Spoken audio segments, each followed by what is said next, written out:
Olá, muito boa tarde para você que nos assiste. O Consulta ao Doutor de hoje vai falar sobre os traumatismos da coluna vertebral. Quem tira as nossas dúvidas é o Dr. Júlio Pereira, é médico neurocirurgião. Vai explicar tudo para nós, não saia daí, o Consulta ao Doutor já está no ar.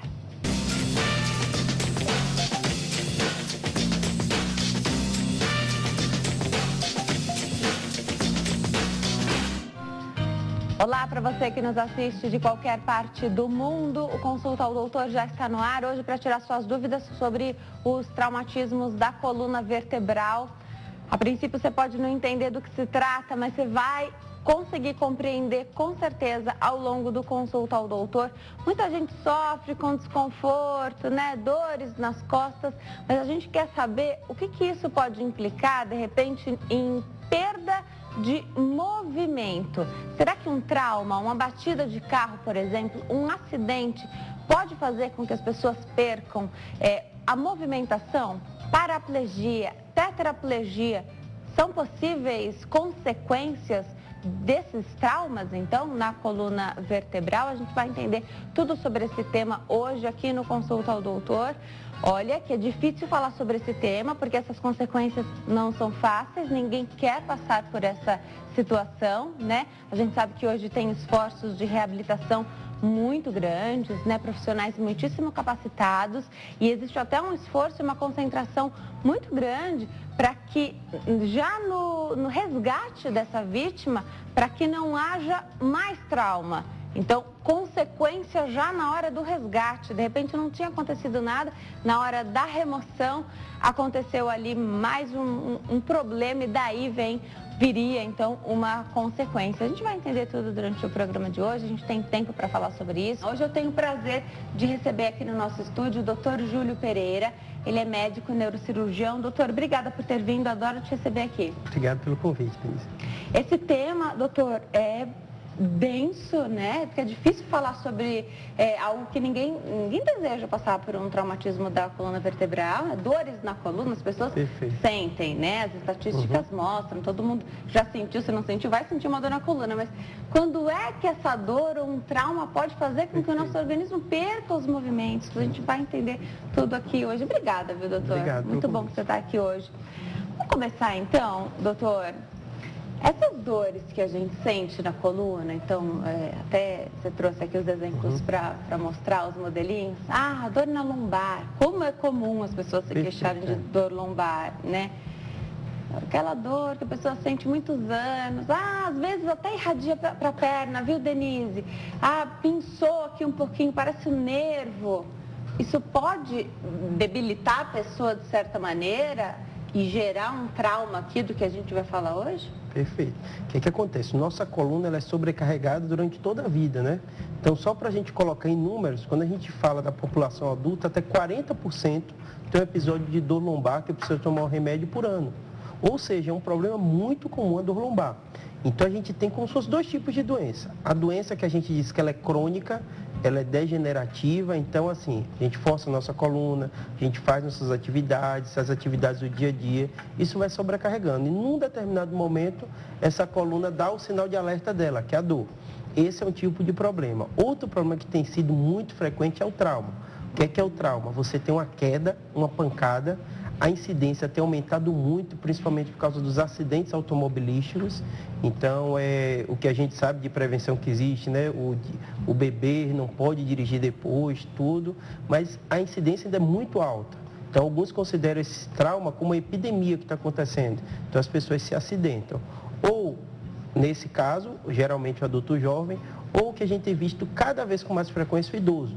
A população está vivendo mais, então um dos problemas mais comuns do idoso, quem tiver idoso em casa vai ter noção disso, o idoso vai perdendo às vezes equilíbrio, o osso muitas vezes por causa da osteoporose e do envelhecimento ele fica mais frágil e às vezes uma queda que a gente considera boba pode levar a uma fratura na coluna lombar.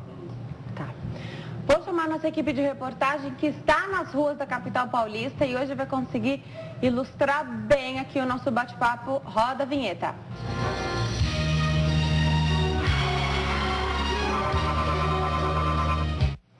Estudos da OMS, a Organização Mundial da Saúde, apontam que 80% das pessoas têm ou terão aquela famosa dor nas costas durante a vida. E a nossa repórter, Jéssica Nunes, tem mais informações sobre o nosso tema de hoje. Boa tarde, Jéssica, tudo bem? Boa tarde, Denise, tudo ótimo, é isso mesmo, 80% podem ter ou já têm dores nas costas. E dessas estatísticas, a maioria dessas dores, em cerca de 2, 3 meses, acaba passando. Mas é claro que tem as exceções. No caso, 10% dessas dores nas costas são ocasionadas por casos graves, como, por exemplo, um trauma. E a gente vai conversar com o Leandro. Ele passou por um trauma, ele está aqui comigo. Ele sofreu, na verdade, um acidente de trabalho. É isso mesmo, Leandro? Conta pra gente a sua história, o que aconteceu. Porque hoje você está numa cadeira de rodas. E foi muito recente tudo. Muito boa tarde. Boa tarde, Jéssica. Então, foi isso mesmo. Eu sofri um acidente de trabalho, né? Onde eu fraturei a minha T12 e comprimi a minha medula, né? Eu estava no trabalho, desacoplou uma máquina e ela bateu nas minhas costas. Me golpeou e na hora eu já não sentia mais as pernas, né? Quando eu caí no chão. Aí chegou o resgate. O resgate, assim que chegou, veio um médico e perguntou para mim como é que eu estava me sentindo. Eu falei para ele, falei assim, doutor, da cintura para baixo não estou sentindo nada. Então ele pegou e falou assim, não, então não vou correr o risco de tirar você de ambulância. Eu vou chamar o Águia, né, e nós vamos te transportar você de helicóptero. Eu falei, tudo bem. Aí fomos até lá, começou o primeiro atendimento e logo após isso eu fiquei acordado. Eu sofri acidente às 7h30 da manhã e fui operado quase 8 horas da noite. E fiquei acordado, né? E sentia muitas dores, né? Acho que eu sentia dor também da pancada nas costas e da fratura na coluna, né? E aí eu fui, fiz a cirurgia, graças a Deus, deu tudo certo, foi tudo ótimo. Mas o neuro estava fazendo todo o controle comigo sobre minhas pernas.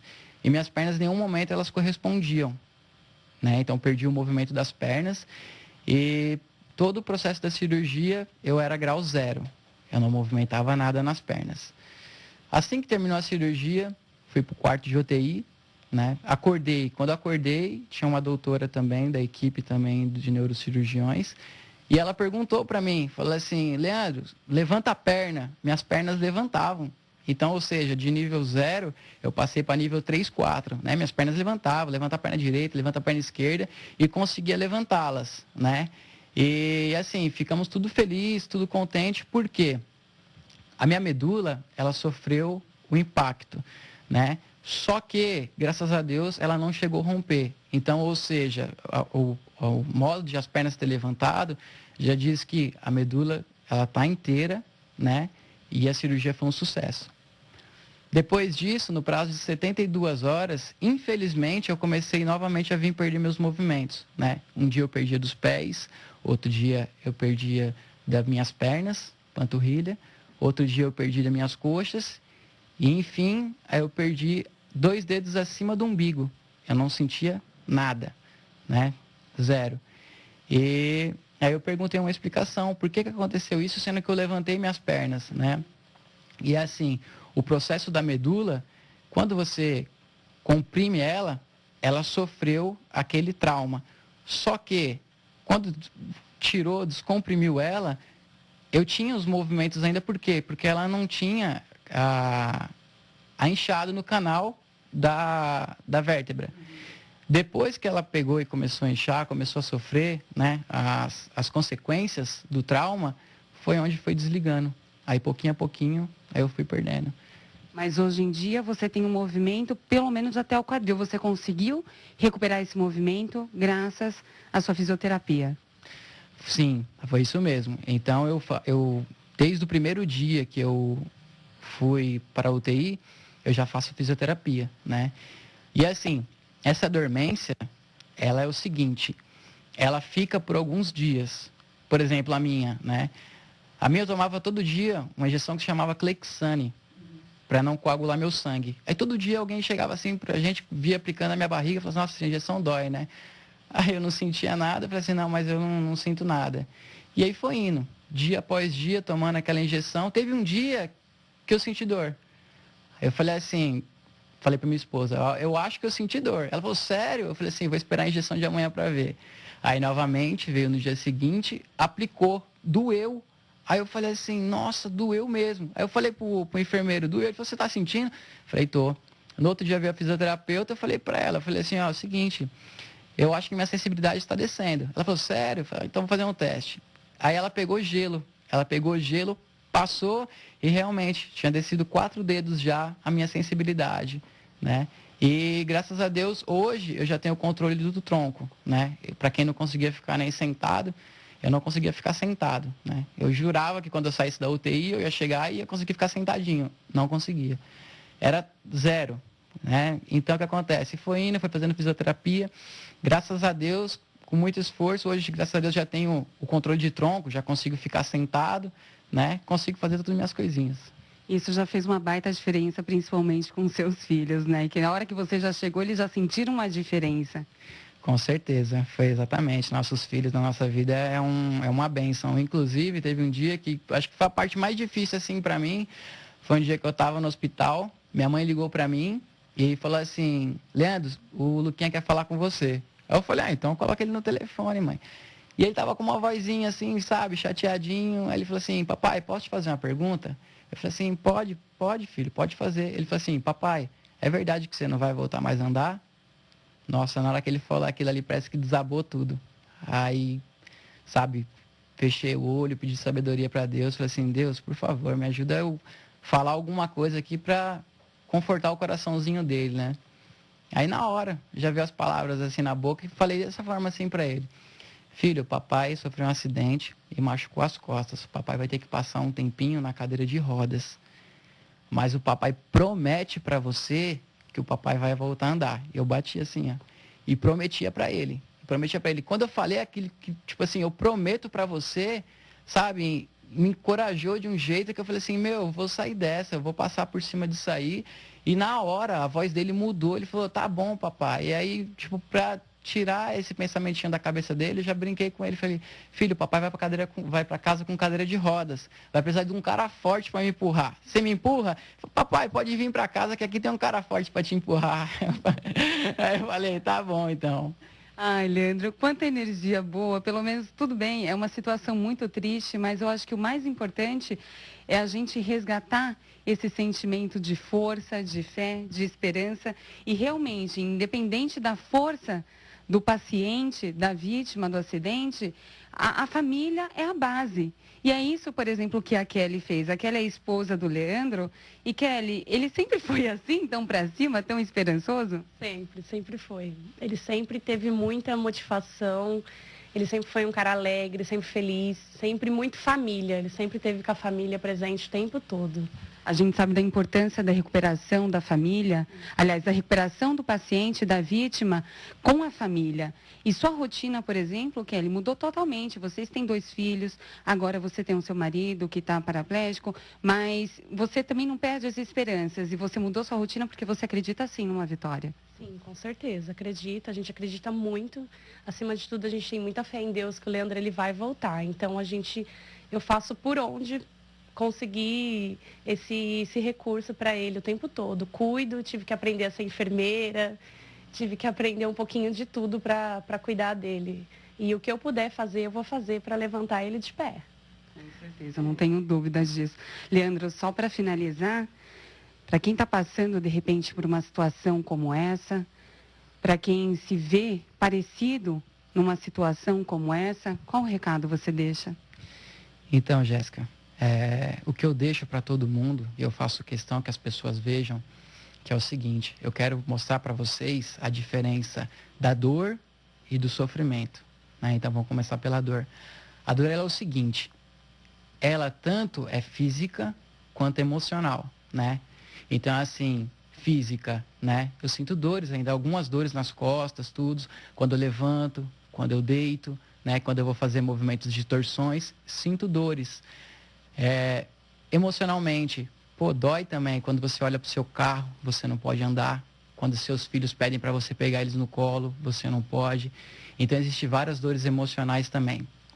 E eu quero falar para vocês já o sofrimento. O sofrimento para nós, ele se torna opcional. Você escolhe sofrer ou você escolhe ser feliz, né? Eu escolhi ser feliz, sabe? Um sorrisão no rosto, porque tudo isso aí que a gente tem é a nossa alegria, a nossa felicidade. Então a gente tem que minar isso aí dentro da gente, entendeu? Para cada vez crescer mais, entendeu? E a vida continua, entendeu? Eu não sei quanto tempo eu vou ficar assim, espero que seja breve, que eu possa estar de pé, é o meu sonho. Mas que não seja, que demore um pouco mais, eu não vou esperar muito tempo para mim ser feliz. Não, eu vou começar a ser feliz desde agora, entendeu? Então, assim, gente, seja feliz, sabe? E, graças a Deus eu tenho apoio da minha família, que me ajuda muito. Então, o que eu quero deixar para vocês é isso aí. Independente de tudo, seja feliz, não importa o estado que você esteja. Perfeito, muito obrigada, Leandro, muito obrigada, Kelly. Obrigado. E é com essa mensagem, Denise, que a gente acaba, porque independente de um trauma, seja ele na coluna, ocasionado por um acidente de trabalho, um acidente automobilístico, eu acho que a gente deve transformar realmente esses obstáculos em estímulos e, claro, fazer que nem o Leandro fez, procurar um especialista, continuar o tratamento, realizar sempre a fisioterapia para obter sempre mais e mais resultados, melhores resultados. Obrigada, Jéssica. Que mensagem bonita. E é isso aí, com força a gente vai em frente. Obrigada, Leandro. Muito obrigada, Kelly. Um beijo aí para vocês dois, um casal cheio de fé. Um beijo para os filhos desse casal maravilhoso também. Jéssica, excelente trabalho. Muito obrigada aí pela sua reportagem hoje. Obrigada a toda a equipe, a Jéssica, os meninos da equipe toda. Doutor, eu vou me posicionar para dar um recadinho. Enquanto eu chego até lá, o Leandro, a gente sabe que ele tem um histórico aí de atividade física. O Leandro, ele é atleta. Isso ajuda nessa recuperação, nessa reabilitação, né? Mais para frente a gente vai falar traumas e acidentes já aconteceram com profissionais, já, né, esportistas, atletas de vários ramos, várias atividades, né? Fica em vantagem quem faz atividade física, porque a gente sabe que é saudável fazer atividade física, mas o sedentarismo ainda predomina, né? Então, quando acontece uma coisa trágica como essa, né, ninguém quer passar por isso. Tem vantagem quem tem um histórico bom de saúde, um condicionamento aí físico bom. Sem dúvida nenhuma, Denise. O que é que acontece? A gente, quando tem um acidente, a gente divide ele em dois momentos. Um é o momento agudo, que a gente diz que é a lesão primária. Então, geralmente, você caiu, teve uma pancada ou foi um acidente automobilístico, essa coluna foi fraturada e a medula foi lesada. O grande objetivo é você tirar essa compressão da medula e reduzir esse dano, né? Essa é a lesão primária. A lesão secundária é o processo inflamatório que acontece depois. Então, algumas vezes acontece, como foi o caso do Leandro, de pacientes que ele tem uma compressão, ele tem um déficit completo. O jeito que o paciente chega é o mais importante no prognóstico. Então, essa é a primeira fase. E a segunda fase, que é o que é feito geralmente, é a descompressão para essa coluna parar de sofrer e evitar o dano secundário, que é esse edema que às vezes acontece depois. Mas, sem dúvida, o atleta tem uma musculatura melhor e, sem dúvida, isso ajuda muito na recuperação. Perfeito. Vou dar um recadinho que também é sobre saúde. Já a gente segue com o nosso bate-papo. Nós estamos de volta ao Consulta ao Doutor. Hoje fala sobre os traumatismos da coluna vertebral. Quem tira as nossas dúvidas é o doutor Júlio Pereira. Ele é médico neurocirurgião. Está explicando tudo aqui pra gente sobre esse tema. No primeiro bloco, a gente teve a participação da nossa repórter Jéssica Nunes, que entrou num link aqui maravilhoso, contando a história do Leandro Paiva, que sofreu um acidente de trabalho e perdeu a movimentação da cintura para baixo. Nesse caso, tem um nome para essa lesão? Tem. Todo mundo pergunta, né? Qual é o termo quando perde do movimento das pernas? É paraplegia, se for completo. Paraparesia, se ela for parcial. Tá. No caso dele? Plegia quer ver com a movimentação. Então, movimentação, pelo que ele descreveu, não tem. Não tem movimentação. Isso. Então, por enquanto, Isso. ele está com a paraplegia. Paraplégico. Outro aspecto bem importante é a sensibilidade. Porque todo paciente, ele pergunta, quer saber, qual a minha chance? Eu tenho chance de recuperar? Não tenho. Quando o paciente tem um déficit completo, ele perde tanta motricidade como a sensibilidade, significa que ele teve uma secção medular, não está passando estímulo nenhum. A chance de uma recuperação ela é muito pequena, quando ele tem um déficit completo. Quando o déficit é parcial, que aí entra na zona que a gente fala, né, que é a zona da dúvida, né? Tem que dar o estímulo máximo para ver o quanto esse paciente vai recuperar. Perfeito. No relato, então, do Leandro, ele conta aqui pra gente, na nossa reportagem aí da Jéssica, que depois da cirurgia, então, quando ele estava na UTI, né? Esse é o procedimento, né? Sempre vai pra UTI. Geralmente, cirurgias maiores. E é considerado uma cirurgia grande, né? Ele conseguiu, foi pedido a ele que levantasse, então, as pernas. E o primeiro relato foi que já na hora do acidente, ele não estava sentindo mais da cintura para baixo, né? Não sentia as pernas, o resgate chegou. Depois a gente entra na questão do resgate, que teve uma diferença se ia de ambulância ou se ele foi de helicóptero. Foi pedido a ele que levantasse as pernas e ele conseguiu levantar as pernas. Que maravilha, ele ficou feliz, a família ficou feliz, todo mundo que soube dessa notícia, olha que maravilha. E dia após dia, houve a evolução aí, foi um retrocesso, né? Por que isso acontece, doutor? Perfeito. Primeira coisa, o fator mais importante quando a gente fala de traumatismo é o resgate. Porque quanto mais rápido esse paciente chegar no hospital, descobrir o que aconteceu, é ter a proposta de tratamento. Quando o paciente tem uma compressão aguda, é muito importante que a gente aborde nas primeiras 12 horas. Perfeito. Então, o período de 12 a 24 horas é o período crucial, que é o momento agudo da coluna. Algumas vezes, cirurgia da coluna, é necessário que a gente chama de instrumentação. Você coloque parafuso. Por quê? A coluna quebrou, ela tem uma fratura, e o médico tem que dar uma estabilidade nessa coluna que ela está instável. Muitas pessoas perguntam, mas vem cá, se a pessoa não tem movimento nenhum, perdeu o movimento, por que o médico faz a cirurgia? Mesmo assim, número 1, porque como está muito agudo, você tem que descomprimir, e alguns pacientes, como foi o que ele relatou, tem uma melhora depois. Por que ela tem essa melhora? Essa coluna que estava comprimida, ela deixa de estar comprimida. O piorar depois, aí tem que ter alguns detalhes que só em cada caso específico, né? Principalmente saber, foi feito colocação de parafuso, estão todos posicionados corretamente, tem algum sangramento, existem algumas intercorrências pós-operatórias. Se não ocorreu nada disso, tem esses sinais que às vezes tem do edema pós-operatório, de ter um inchaço na coluna, algum sinal que pode realmente ocasionar essa piora. Mas é um fator de melhor prognóstico que a gente fala, né? Que esse paciente não tinha movimento nenhum, ele começou a ter a sensibilidade, tudo isso. Então, sem dúvida, são fatores importantes. Vamos atender a telespectadora que está na linha? Quem fala conosco é Risolene, aqui de São Paulo. Oi, Risolene, tudo bem? Boa tarde. Alô? Tarde. Oi, Risolene, tudo bem? Tudo bem. Seja bem-vinda, obrigada por ter ligado. Fica à vontade, pode perguntar. Eu tenho um problema na bacia, bem no finalzinho do osso. Ele saiu fora, o osso da bacia. E o médico, o neurocirurgião, falou que ele está fora, sim. Agora que eu tinha que fazer fisioterapia para ele voltar ao normal.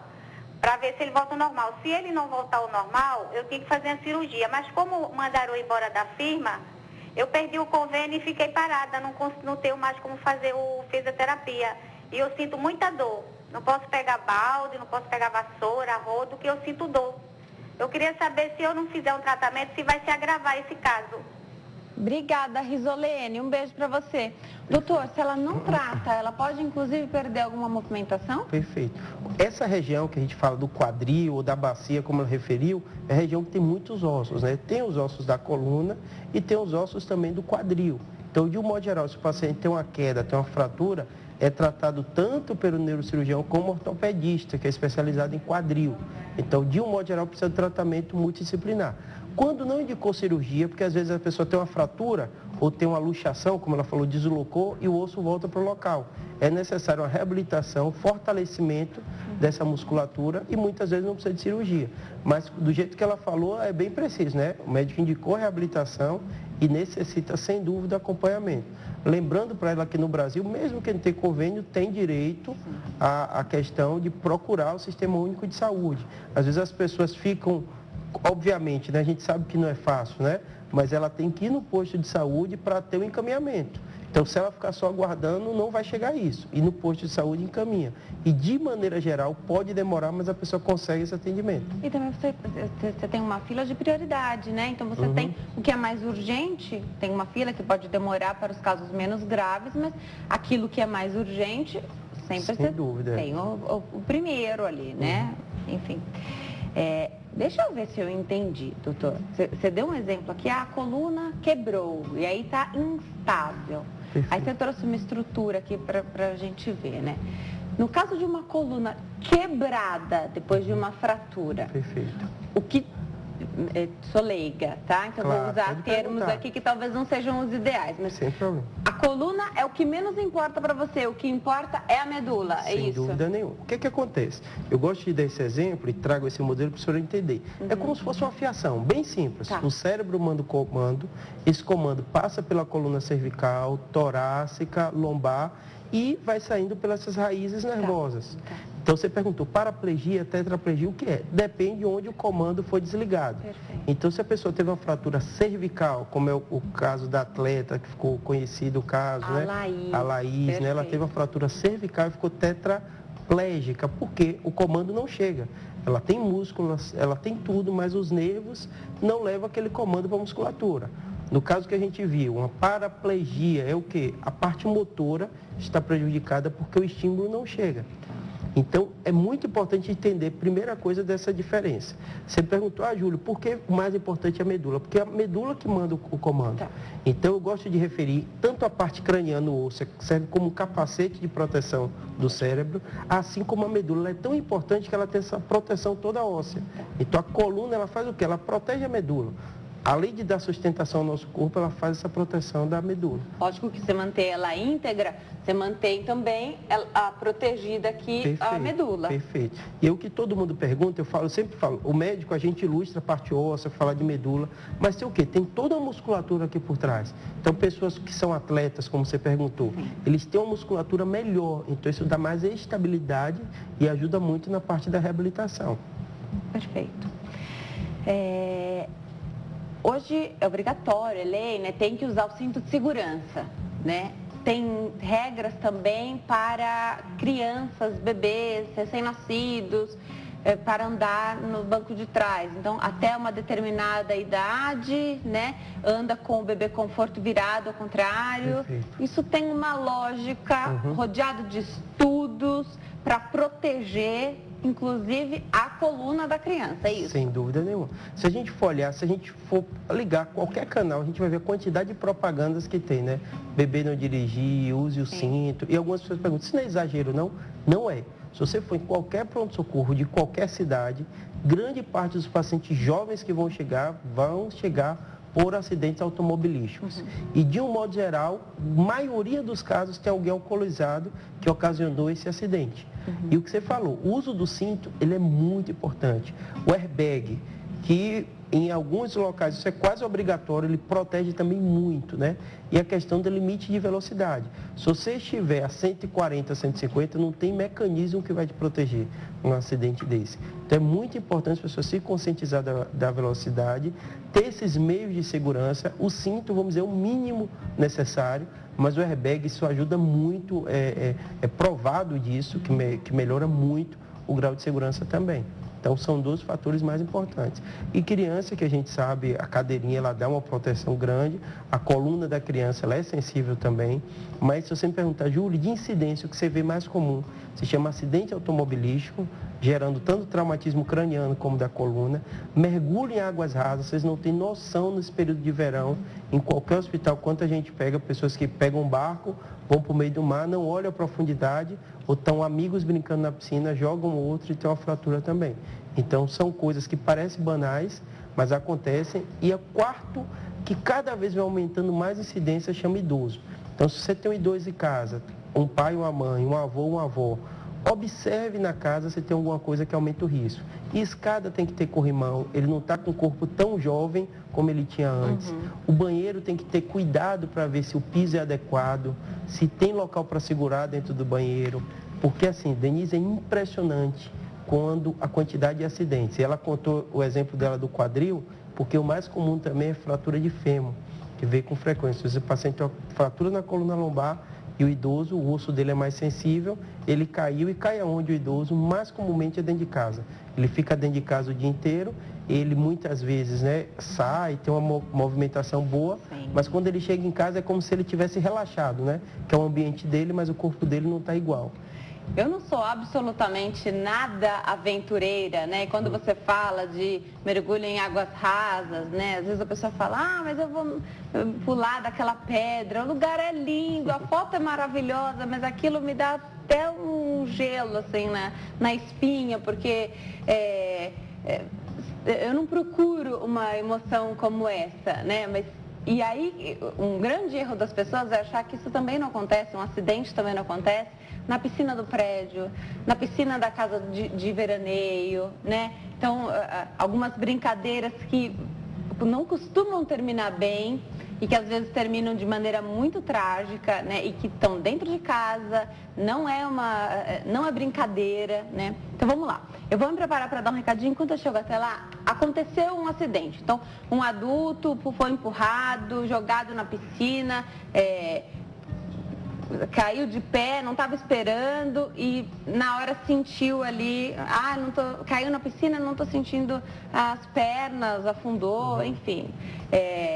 Como é que faz? Porque você já está dentro da água. Para você resgatar essa pessoa, você já vai ter que traumatizá-la mais, porque você tem que tirá-la dali, que ela vai afundar se você não tirar. Como que erra menos numa situação como essa? Que as pessoas são leigas, ninguém tem o curso ali de primeiros socorros. Como que traumatiza menos até chegar alguém que entenda do assunto, doutor? Perfeito. Quando a gente fala de acidente, a grande maioria a gente fala automobilístico. Então, assim, o Brasil, sem dúvida, é referência nisso. Então, a gente tem um serviço de emergência que é no país inteiro, que é o SAMU, e as pessoas têm que saber o número e têm que ligar. Maioria das vezes, teve um acidente, o acidente foi automobilístico, ligar, informar, chamar o serviço de emergência e, de um modo geral, evitar mobilizar a pessoa. Você deu o exemplo da exceção, né? A pessoa se afogando dentro da água, você tem que tomar uma medida no momento.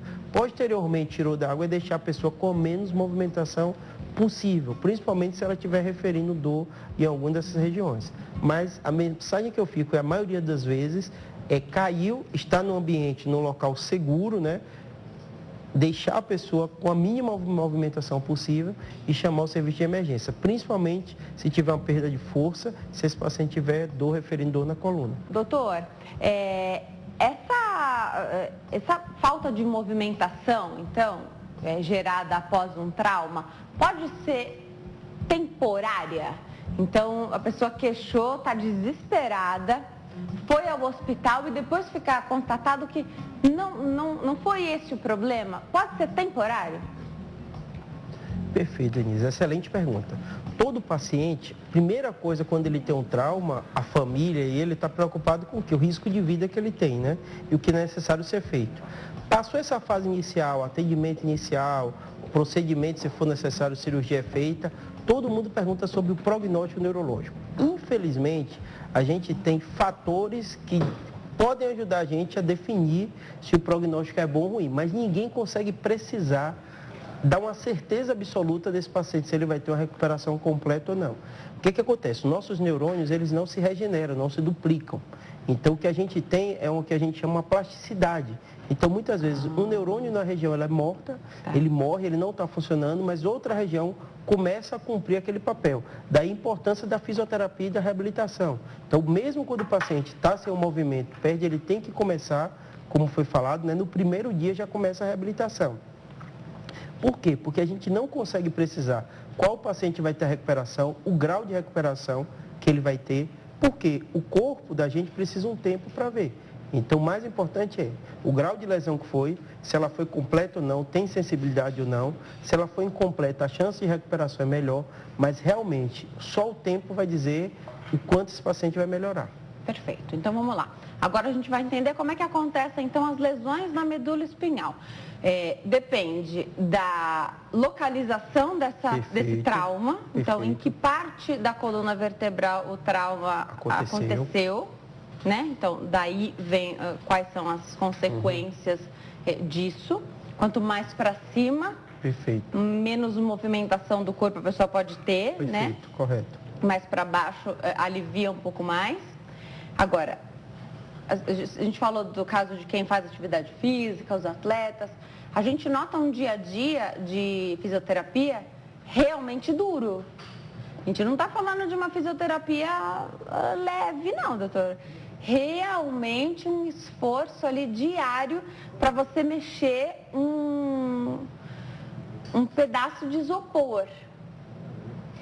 Esse é o desafio diário, então é realmente uma batalha todos os dias a ser vencida, o que não significa que no outro dia a pessoa vai conseguir fazer aquela mesma movimentação. E como? Então você está falando de uma lesão, se o paciente está conseguindo ter um progresso, né, está progredindo, significa que não houve um rompimento total da medula, é isso? Perfeito, correto. O que é que acontece? Você falou dos níveis da lesão, né? Então, assim, a gente tem a coluna cervical, a coluna torácica e a coluna lombar. Paciente, hoje em dia, todo mundo pega e já lê o laudo, né? Ele vai ver, né? Como C de cervical, então é C1, C2, C3, diz o nível que é. Torácica fica com T, T1, T2 até o T12 e a lombar que vai do L1 ao L5. Então, no laudo vai vir assim. Então, a parte da reabilitação. Começou, teve a lesão, é necessário começar a reabilitação. A reabilitação na medicina tem evoluído muito. Então, a gente tem a fisioterapia, que todo mundo conhece, tem o terapeuta ocupacional, que ajuda muito nessa parte de reabilitação, e tem o psicólogo, que é essencial. É alguém jovem ou alguém que, mesmo que ele seja idoso, né, mas de repente ele perdeu a movimentação por causa de um trauma. Então ele vai precisar desse apoio também, porque eu falo com todo paciente, o cérebro comanda o nosso corpo inteiro. Então se a gente estiver para baixo, estiver mal, essa reabilitação, sem dúvida nenhuma, ela vai ser prejudicada. E o que você falou é uma coisa bem importante. O que vai acontecer? Com todo paciente eu não costumo dar falsas esperanças, eu sou bem franco.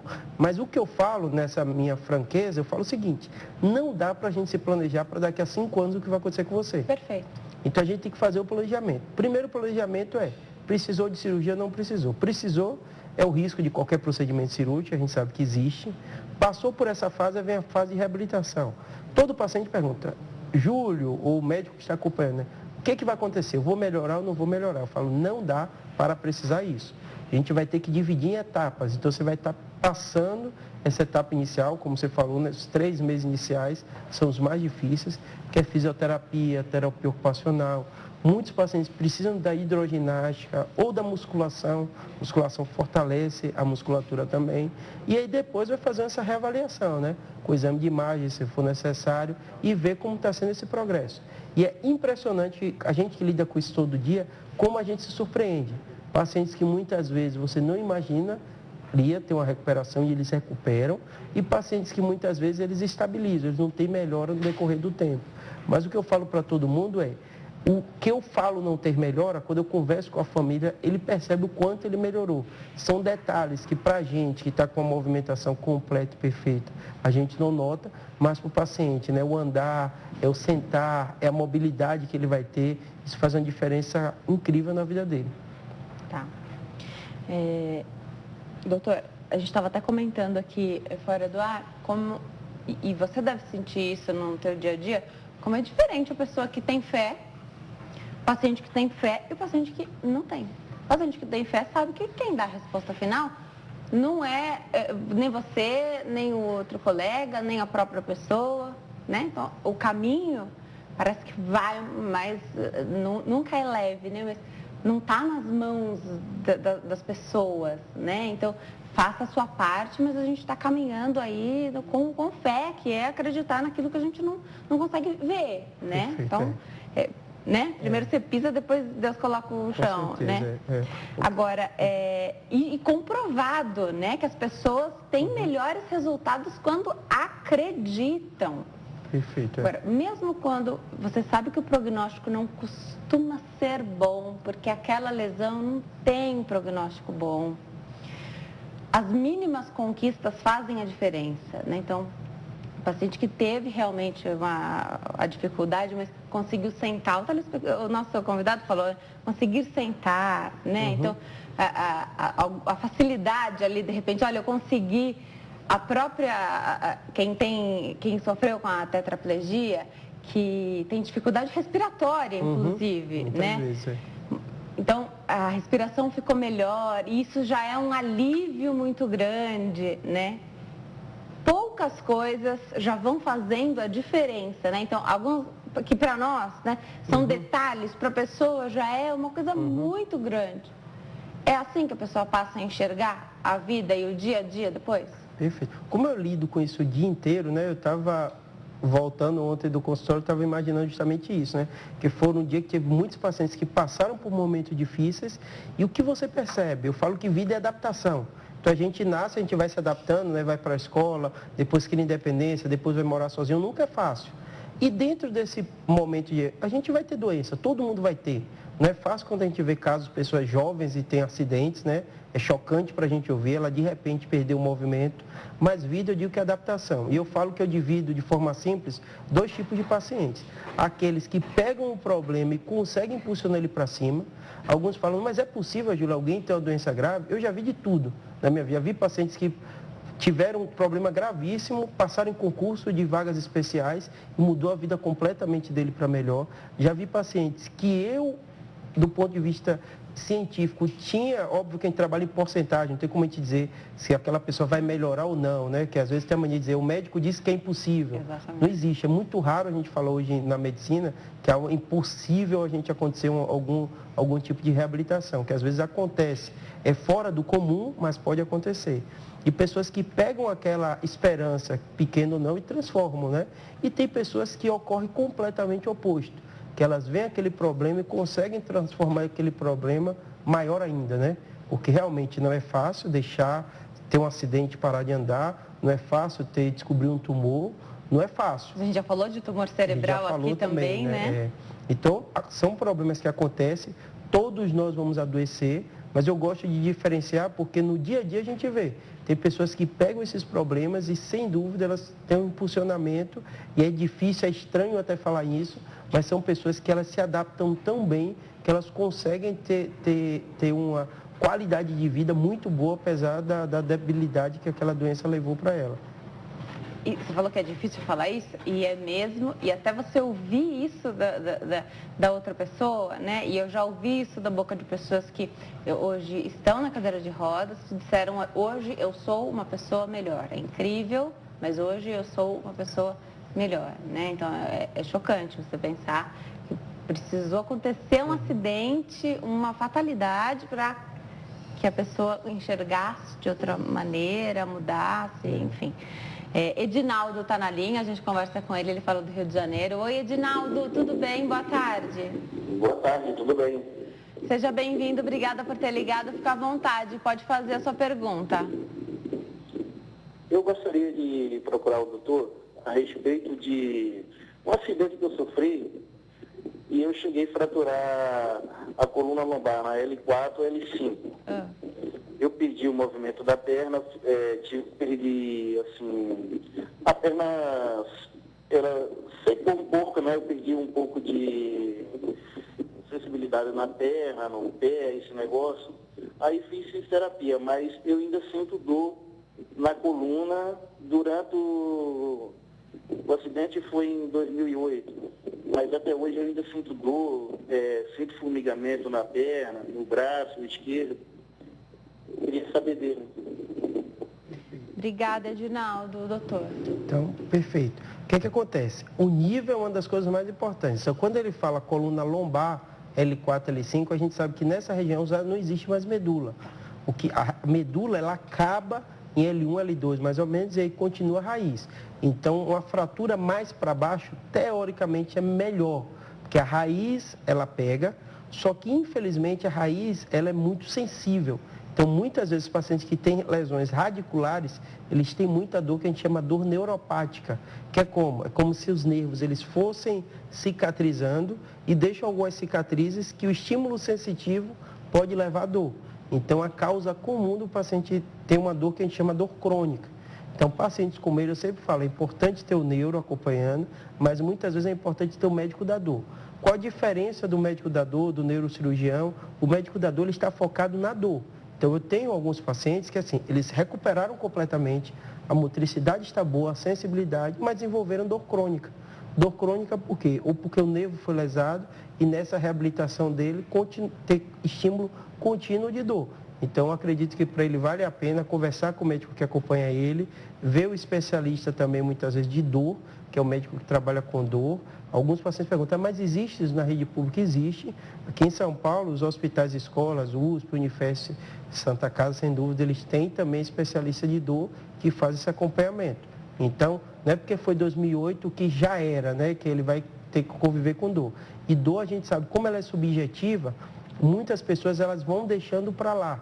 Então, a família vê o paciente melhorando, está movimentação boa, mas a dor continua. Então, o especialista em dor, ele conversar com o médico dele também é bem importante. Legal a gente saber que hoje não precisa conviver com dor. Perfeito. Tem muita alternativa muita hoje, não precisa conviver com dor. Perfeito. E a dor enlouquece a pessoa, né? Tira a qualidade de vida. Eu falo com todo paciente que tem dor que o que é que acontece? Quando a gente tem alguma coisa, então, por exemplo, se alguém não está movimentando a perna, todo mundo observa e se choca com aquilo. Mas se alguém diz, eu estou com dor, é muito comum as pessoas não darem importância, né? Dizer, assim mesmo, você tem que agradecer que você está com movimento e não pensar, não. Exatamente. Mas a dor leva a uma limitação muito grande também, então tem que acompanhar. Tá.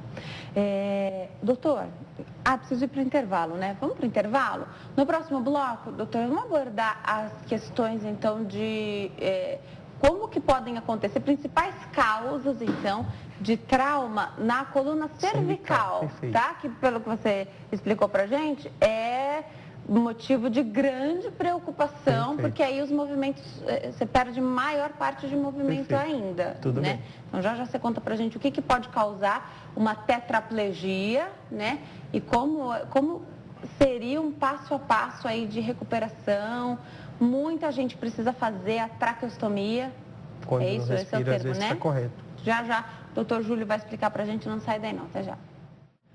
Nós estamos de volta ao Consulta ao Doutor hoje, fala sobre traumatismos da coluna vertebral. Quem tira as nossas dúvidas é o doutor Júlio Pereira, ele é médico neurocirurgião, está explicando tudo pra gente sobre este tema. A gente volta agora para falar sobre como é que acontecem, a gente já entendeu das lesões aí da medula espinhal e o que ficou claro pra gente é que depende de onde é que foi, em que localização, onde se localizou esse trauma.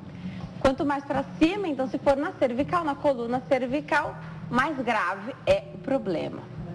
Então, mais movimento a pessoa perderia se for um trauma muito importante, né?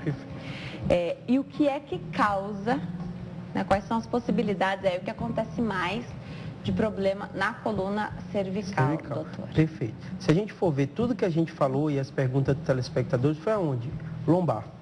Por quê? O trauma na coluna lombar e cervical são os dois locais mais comuns, porque a gente tem maior movimentação. Então, se a gente imagina, quando a gente bate um carro ou tem um acidente ou cai de algum local, nossa coluna cervical tem um mecanismo que chama efeito chicote. Então, o carro bate, você continua o movimento, depois você volta e faz esse movimento. Essa movimentação pode fazer com que a coluna cervical se desloque. Você e tem uma comprima a cervical coluna. aí, né? Essa seria a coluna cervical. Então, a coluna cervical da gente, ela é móvel. Porque a gente fica preso, o corpo está preso no banco, né? Mas a cabeça e o pescoço Isso. E o peso da nossa cabeça, né? Ela é sustentada todo pela coluna cervical. Então, se você tem uma movimentação brusca, pode ter um deslocamento dessa coluna cervical. E outro detalhe é que a medula, se a gente for vendo aqui, ela está aqui dentro, né, dessa coluna, o espaço é pequeno e a medula está passando. Então, qualquer movimentação mais brusca ou fratura pode gerar um dano muito grave à coluna cervical. Então, por isso que tanto a coluna cervical, a lombar acontece a mesma coisa. A gente tem movimentação da lombar, que também, no caso de um trauma, pode levar a essa fratura e lesão. Na lombar, tem mais espaço. Então, não é qualquer trauma que leva a uma paraplegia, tem que ser um trauma muito importante. A cervical, o espaço é muito pequeno. Por isso que às vezes a gente vê, entre aspas, traumas que parecem bobos, né? Um mergulho em águas rasas, né? A pessoa caiu de cabeça, é pouca altura e gerou um dano tão grave. Meu Deus. Doutor, e acidentes com moto? Perfeito. Moto é um problema muito grande. É óbvio que quem está no dia a dia ou vendo na rua não imagina, né? Mas se você for em qualquer pronto-socorro de qualquer cidade, você vai encontrar grande parte dos acidentes sejam de motos, né? Como eu sou baiano, estudei lá na Universidade Federal da Bahia, a gente fez um trabalho de lá sobre isso, né? A gente via que era mais de 20 a 30% dos pacientes que chegam com trauma são moto. Por quê? O que acontece? Você vê na velocidade, vamos dizer, 60, 70 permitido, um carro parou na sua frente ou bateu na moto, o corpo é projetado. Quando a gente falou do carro, ele está com cinto, né? Então o carro tem aquela proteção, né? Na moto ele está completamente vulnerável. E muitas vezes o que acontece é que ele é arremessado. Primeiro risco que tem, né? Na hora do arremesso, quase reflexo, ele segurar, então o corpo vai, o braço fica e tem uma lesão de plexo braquial. Então, a lesão de plexo ela é muito grave, é um nervo, né, na medula, mas isso leva muitas vezes ao dano da perder completamente a movimentação dos braços. Então, se você olhar na rua, quem está assistindo também vai, mesmo sem ser médico, vai lembrar de pessoas que estão em acidente e estão com aquele braço que parece sem movimentação nenhuma do lado do corpo. Muitas vezes isso são lesões de plexo braquial.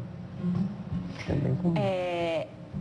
Eu vou atender a telespectadora, a gente volta a falar depois das motos. É complicado, precisa ver aí as pessoas, todo mundo está com pressa, né? Quem está de carro às vezes também não colabora, está no celular, o que não é permitido dirigir ao celular, né?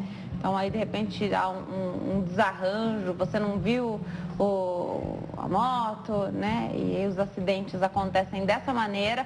Acontece que você que está dentro do carro tem toda uma estrutura para te proteger e quem está de moto, ele é a estrutura que o protege. No carro, de um modo geral, principalmente grandes cidades como São Paulo, né, com esse trânsito às vezes difícil, você tem muito dano material, né, de arranhou, de bateu.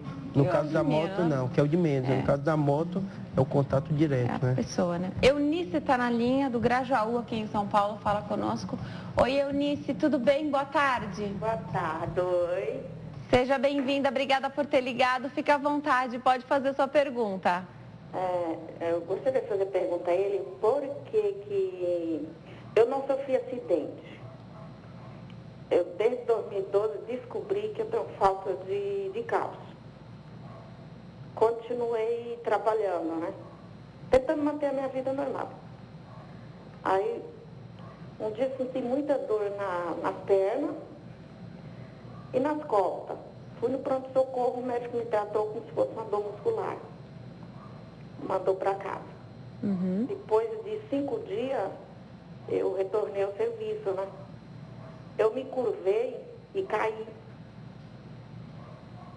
Aí eu perdi totalmente a sensibilidade das pernas, né? Fiquei sem entender o que tinha acontecido. O meu marido ficou desesperado, perguntando para os médicos o que tinha acontecido. Ele falava assim que não sabia, que eu tinha sofrido alguma queda muito grave, não entendia o que tinha acontecido. Aí expliquei para eles que eu já tinha passado numa clínica particular, e o médico me avisou e eu não tinha nem dado tempo de fazer a ressonância, né, que ele tinha pedido. Que eu talvez tivesse lesão na coluna. Falei, mas como? Ele falou, pode ter acontecido alguma queda e você não lembra. Na verdade, eu vim me lembrar depois que o médico começou a falar que eu caí quando estava grávida. Tentei proteger a minha barriga e arrumei as costas no chão com muita força, né?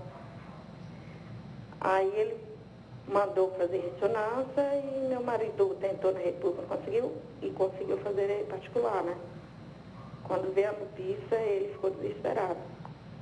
Eu tinha uma lesão no cóccix e tenho uma lesão na coluna, na L4 e na L5. Na verdade, eles, quando olharam, ficaram sem saber como que eu conseguia ainda andar. Eu tenho a cartilagem já gastou totalmente da L5 e L4. Tá bom, Eunice, o doutor vai comentar aqui um pouquinho. Obrigada, viu? Um beijo para você. Doutor, a gente sempre tenta relacionar um fato ao outro, né?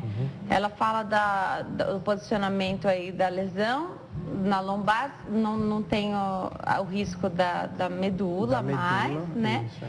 Mas ela conta um pouquinho da perda da sensibilidade. Perfeito. A gente tem algumas coisas para ver, né? Ela falou nisso da osteoporose e tudo isso. Então, óbvio que não dá para falar especificamente dela, mas falar geral. Primeira coisa, tem pessoas que elas têm uma fragilidade óssea.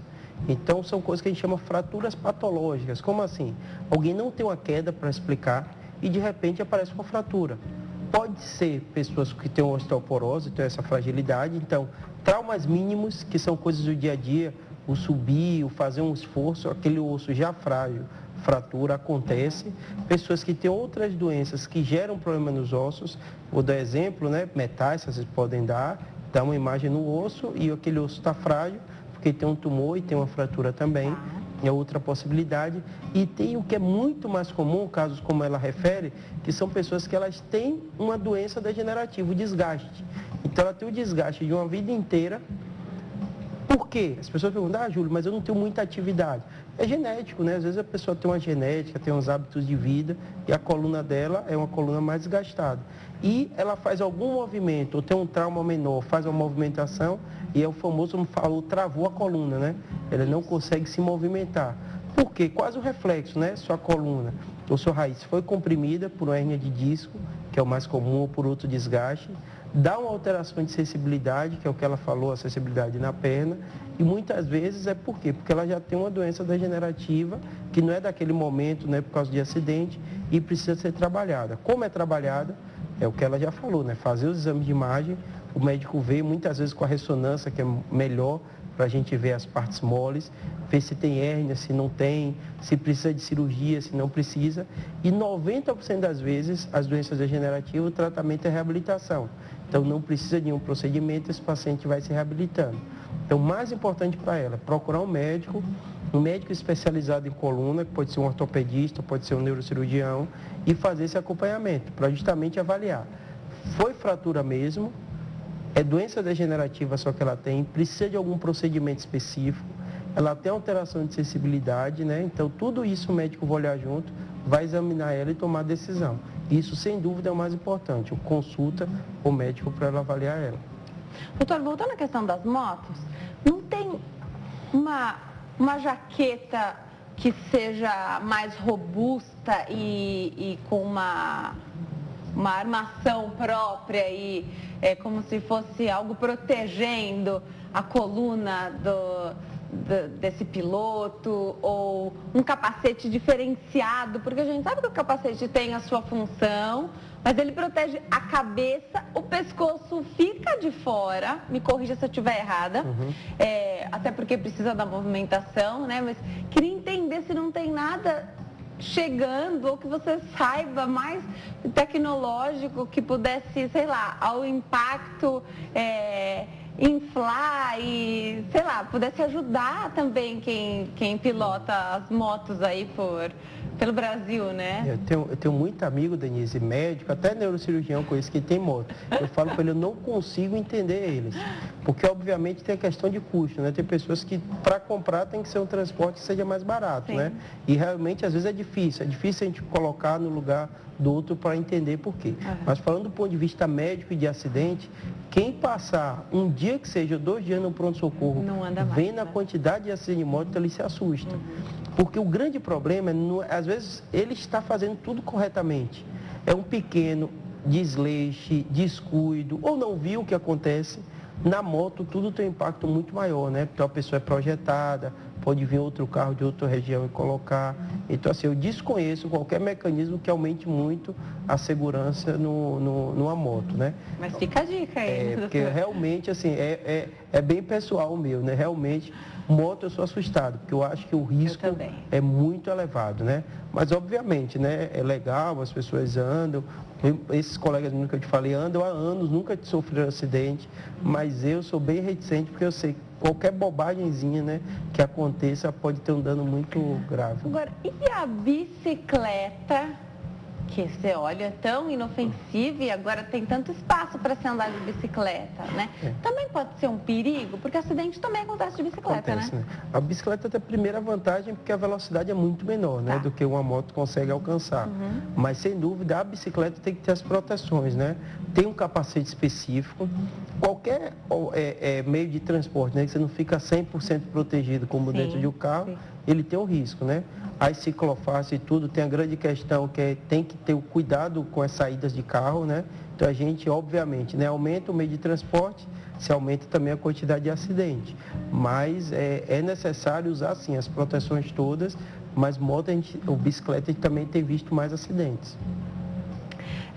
Vou voltar para a questão do resgate, que me chamou muita atenção, né? E chama muita atenção. Às vezes a pessoa não entende, chamou o resgate, ele chegou rápido e está demorando para levar ali a vítima, né? Então, eles estão estudando a melhor maneira de fazer isso. Então, para começar, mesmo se a pessoa não refere nenhum trauma aí na coluna, sempre imobiliza a coluna, né? Então, você vai de colete, você vai sempre, né, para evitar esse trauma na ambulância, enfim. Não é fácil também andar pelas ruas, né? Aqui em São Paulo, não precisa nem falar nada, né? Rua esburacada, enfim. Aí levantou essa questão, o link, né? Então, a reportagem levantou essa questão de um resgate de helicóptero, doutor. Perfeito. Não tinha pensado nisso. Pode ser mais vantajoso dependendo do caso? Então, você tem vantagens nesse resgate? Cada vez está sendo mais frequente. Por exemplo, os 2 hospitais que eu trabalho têm heliponto e chegam pacientes. Então, não é infrequente você estar de plantão e chegar um paciente em helicóptero. O médico que está fazendo o resgate e toda a equipe, é porque a gente critica muita coisa no Brasil, né? Mas a gente tem muita coisa que é referência. Sim. O resgate, sem dúvida, é uma das coisas que o Brasil é referência no mundo. E a gente tem um modelo que o raciocínio é atendimento mais rápido e chegada no hospital mais rápido. Tem modelos que eles fazem um determinado atendimento ou tem uma ambulância. O nosso tem ambulância, mas o grande raciocínio da gente é levar o mais rápido. Então, quem está fazendo o resgate, ele vai analisar a gravidade, qual hospital tem estrutura para fazer aquele atendimento. Então, às vezes, a pessoa tem um acidente, o potencial foi menor, foi avaliado, vê que aqueles pacientes têm baixo risco, eles podem ser atendidos numa UPA específica, na unidade de menor complexidade. E tem casos, como ele falou, que são muito complexos, o médico avalia, vê que vai precisar de, provavelmente, até de cirurgia, ele não tem exame, nada, mas ele vê a gravidade, vai precisar para um determinado hospital. E tem a questão do trânsito, como você falou, né, daqui de São Paulo e às vezes as distâncias. Então, cada vez mais tem sido mais frequente pacientes que chegam para mim, que é neurocirurgião, né, então, vamos dizer, eu estou na ponta dos acidentes mais graves, né, então só vai chegar para mim paciente que teve traumatismo craniano, que geralmente são graves, e traumatismo da coluna também, que são quadros graves.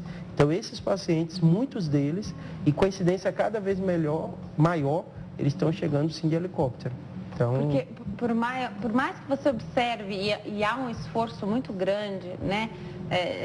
São Paulo, e eu vou usar São Paulo como referência porque eu moro aqui, eu sou daqui, o trânsito caótico, tem uma ambulância, não importa como esteja o trânsito, cria-se um espaço para a ambulância passar, e eu acho isso lindo, assim, então cria-se um espaço para a ambulância passar e ela passa, mas não dá para...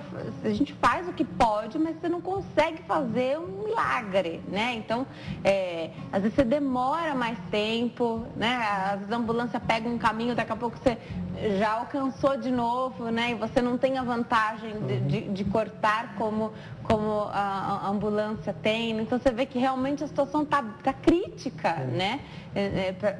Para quem está lá dentro, né? O que é bem interessante hoje, que avançou muito, é a comunicação. Então, assim, eu trabalho na rede privada, né? Então, hoje, tanto a rede privada como a pública, ela tem contato com as redes de resgate. E esse paciente, o médico que está na ponta vendo esse paciente, ele já passa a condição para a central e a central vê qual hospital tem possibilidade de estrutura para receber.